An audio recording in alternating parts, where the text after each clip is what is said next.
حضور پاک صلی اللہ علیہ وسلم مدینہ منورہ ہجرت کر کے تشریف لے گئے تھے تو سب سے پہلے آپ صلی اللہ علیہ وسلم نے یہودیوں اور مسلمانوں کے درمیان میں معاہدہ کیا، اور معاہدے کے اندر بہت ساری باتیں آئی تھی۔ ان میں سے ایک بات یہ بھی تھی کہ جو ہے ہم اپنے ملک کی حفاظت کریں گے اور آپس میں مل جل کر رہیں گے، محبت سے رہیں گے، اور کوئی بھی قوم اگر ہمارے اوپر حملہ کرتی ہے تو ہم دونوں مل کر اس کا مقابلہ کریں گے۔ تو یہودیوں نے ان باتوں کو زبان سے تو اقرار کر لیا، لیکن ان کے دل ان تمام باتوں پر عمل کرنے کو بالکل بھی تیار نہیں تھے، اور منافقوں سے ان کی گٹھ جوڑ تھی۔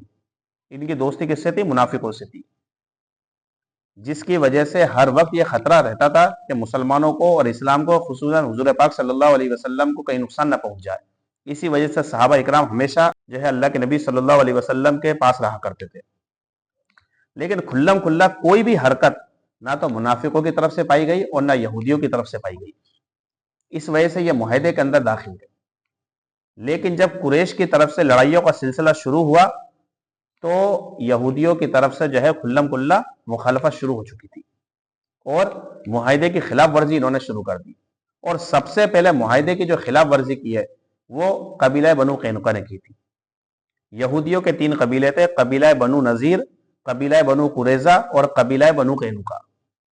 یہ قبیلہ جو تھا قبیلہ بنو قینقاع، سب سے پہلے اس نے خلاف ورزی کی کہ جب حضور پاک صلی اللہ علیہ وسلم جنگ بدر کے لیے گئے ہوئے تھے، آپ بے سر و سامانی کے حالت کے اندر، کمزور اور کم درجے کے اندر مسلمان، اور اتنا طویل سفر، گرمی کا سفر، اس کے اندر اللہ کے نبی صلی اللہ علیہ وسلم گئے ہوئے، اور ادھر انہوں نے کیا حرکت کی کہ ایک مسلمان عورت کو پورے بازار کے اندر ننگا کر کے ان لوگوں نے گھمایا۔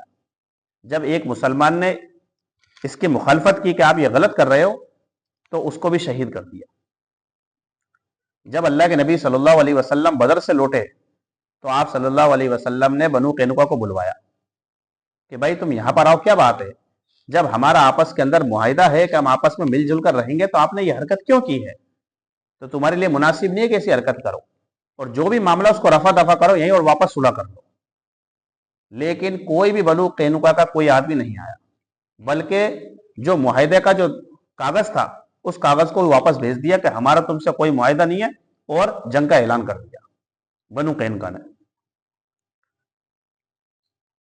کیونکہ بنو قینقاع جو تھی ان کو اپنی طاقت پر بڑا غرور تھا، اور انہوں نے جنگ کا اعلان کر دیا، اور ساتھ میں یہ بھی کہہ دیا کہ سنو، تم ہم کو قریش مت سمجھ لینا کہ تم قریش سے جیت گئے تو ہم سے جیت جاؤ گے۔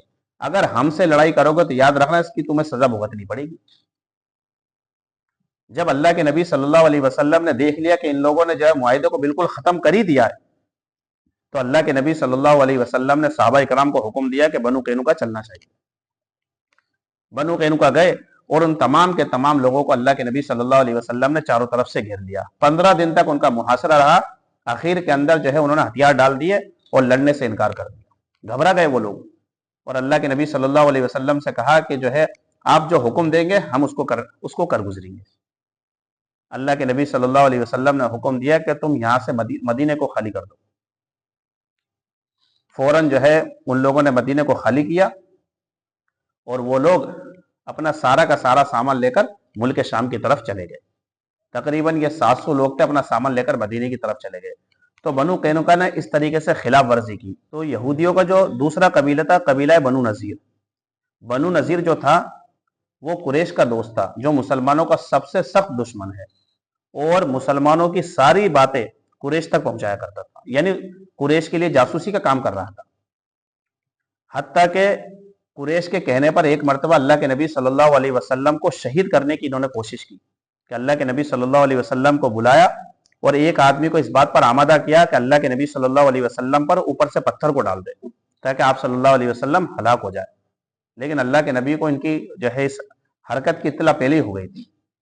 پھر بھی اللہ کے نبی صلی اللہ علیہ وسلم نے چاہا کہ ان سے کیسا صلح کر لی جائے، بھائی جھگڑا نہ ہو کسی بات پر، لیکن یہ لوگ ماننے کو تیار نہیں ہوئے، بلکہ جو ہے یہ لوگ، کیونکہ یہ لوگ مان بھی جاتے، لیکن منافق جو تھے انہوں نے کہہ دیا کہ تم جو ہے اللہ کے نبی صلی اللہ علیہ وسلم کی باتوں کو مت مانو، تمہارے پاس بہت بڑے بڑے قلعے موجود ہیں، تم کس بات سے ڈر رہے ہو، اور اگر کچھ بات ہو بھی گئی مسلمانوں کی اور تمہاری لڑائی ہو بھی گئی تو ہم تمہارا ساتھ دیں گے پورا۔ اس لیے انہوں نے جو ہے جنگ کا اعلان کر دیا کہ ہم جو ہے تمہارے ساتھ معاہدہ نہیں کرتے، تمہیں جو کرنا وہ کر لو۔ اللہ کے نبی صلی اللہ علیہ وسلم نے پھر صحابہ اکرام کو حکم دیا کہ بنو نذیر کا جو ہے محاصرہ کیا جائے.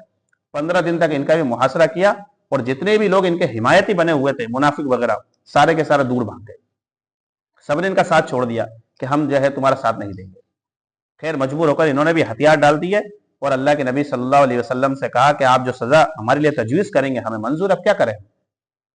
اللہ کے نبی صلی اللہ علیہ وسلم نے ان کو حکم دے دیا کہ تم سارے کے سارے مدینے کو خالی کر دو، کیونکہ تمہارا کوئی اعتبار نہیں ہے، تم ہر بار دھوکہ دیتے ہو اور ہر بار شیطانی کرتے ہو. خیر بنو نذیر جو ہے اپنا، اللہ کے نبی نے فرمایا کہ تمہیں جتنا سامان لے جانا سارا کا سارا سامان لے جاؤ تم یہاں سے. اپنا 700 اونٹوں پر وہ اپنا سامان لاد کر خیبر کی طرف روانہ ہو گئے اور خیبر کے اندر وہ لوگ بس گئے. اور جتنا بھی ان کا سامان رہ گیا پھر بچا ہوا وہ اللہ کے نبی صلی اللہ علیہ وسلم کی ملکیت میں آ گیا. وہ تو یہودیوں کے 3 قبیلے تھے. قبیلہ بنو قینقاع جنہوں نے بھی حرکت کی تھی کہ مسلمان عورت کو بازار کے اندر ننگا کر کے جو ہے گھمایا تھا انہوں نے، اس کی سزا کے اندر اللہ کے نبی نے ان کو ملک شام کی طرف بھگا دیا. بنو نذیر کو خیبر کی طرف بھگا دیا. اور بنو قریظہ تھا، اس نے بھی اسی طریقے کی حرکت کی جس کی وجہ سے تقریباً 400 آدمی بنو قریظہ کے مارے گئے تھے. تو یہ یہودیوں کی مخالفت تھی اور یہودیوں کی حرکت تھی جنہوں نے آگے سے معاہدے کو توڑا. اس کی وجہ سے اللہ کے نبی صلی اللہ علیہ وسلم نے ان پر کیا کیا؟ حملہ کیا ہے. تو یہ بات نئی نہیں ہے، بلکہ کسی بھی جنگ کو آپ دیکھ لو، ہمارے نبی نے جہاں تک ہو سکے کوشش یہ کی ہے کہ صلح ہو جائے. ہمارے نبی صلی اللہ علیہ وسلم رحمت للعالمین بنا کر بھیجے گئے. آپ نے کبھی جنگ نہیں کی آگے سے، بلکہ ہمیشہ لوگوں کو سمجھا. لیکن جب سامنے سے مخالفت دکھی ہے، معاہدے کو توڑا گیا ہے، اس کے بعد اللہ کے نبی صلی اللہ علیہ وسلم نے جنگ کا حکم دیا ہے. اور یہی اسلام سکھاتا ہے اور یہی چیز جو ہے ہم مسلمانوں کو کرنی چاہیے کہ کبھی کسی سے جنگ نہ کرے. لیکن جب آگے سے حرکتیں ہوتی ہے تو اس کے بعد ہی جو ہے مسلمانوں کو حکم دیا جاتا ہے کہ آپ جو ہے اس کا بدلہ دو. اللہ فرماتے ہیں فَإِن قَاتَلُوكُمْ فَاقْتُلُوهُمْ، اگر یہ تو لوگ تم سے قتال کرے، تم سے جنگ کرے، فَاقْتُلُوهُمْ تو تم بھی ان سے قتال کرو. تو یہ واقعہ تھا یہودیوں کی مخالفت کا.